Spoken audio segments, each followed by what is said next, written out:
Lootusest rääkides kipume seda sageli käsitlema kui midagi habrast ja juhuslikku. See on nagu luksus, mis on lubatud vaid neile, kellel on juba kõik hästi. Tegelikult on aga lootus hoopis kohustus, mitte privileeg. See ei ole pelgalt mugav mõtteviis, vaid sisemine tööriist, mis aitab meil raskustega toime tulla ja edasi liikuda. Kui elu toob ette ootamatuid tagasilööke, võib olla lihtne käega lüüa ja leppida sellega, et asjad ei parane. Siin tulebki mängu lootuse kohustuslikkus.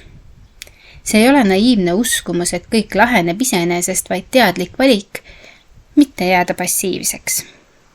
Lootus on vundament, millele saame rajada oma järgmised sammud.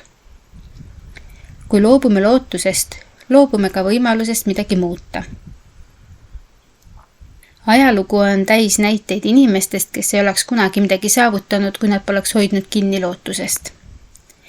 Ükski leiutaja pole jätkanud oma katseid ainult selle tõttu, et kõik sujust probleemideta.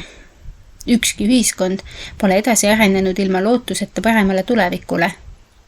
Lootus paneb meid tegutsema, otsima lahendusi ja uskuma, et raskused ei ole lõplikud. Lootus ei tähenda, et peaksime unistama ilma tegutsemata. Vastupidi, see nõuab meilt vastutuse võtmist oma elu ja valikute eest. Kui keegi ütleb, et lootusel pole mõtet, sest maailm on ebaõiglane, siis tegelikult ütleb ta, et ta ei ole valmis oma olukorda muutma. Lootus ja tegevus käivad käsikäes. Sageli arvatakse, et lootus on midagi, mida kas tunneme või ei tunne.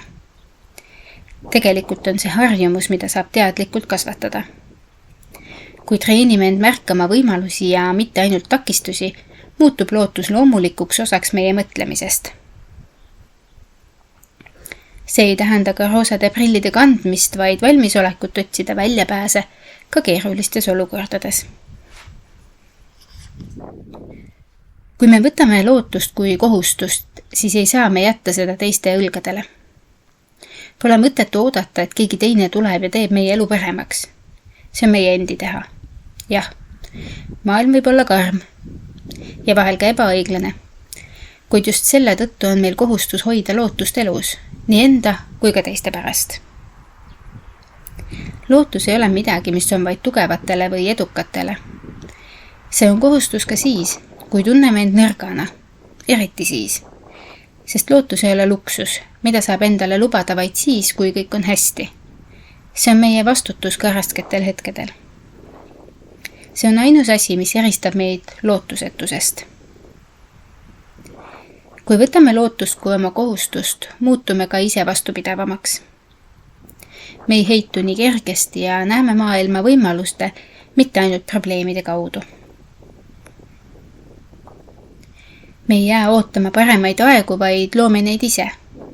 Ja lõpuks, just see määrabki, millist elu me elame. Aitäh ja peatse kuulmiseni!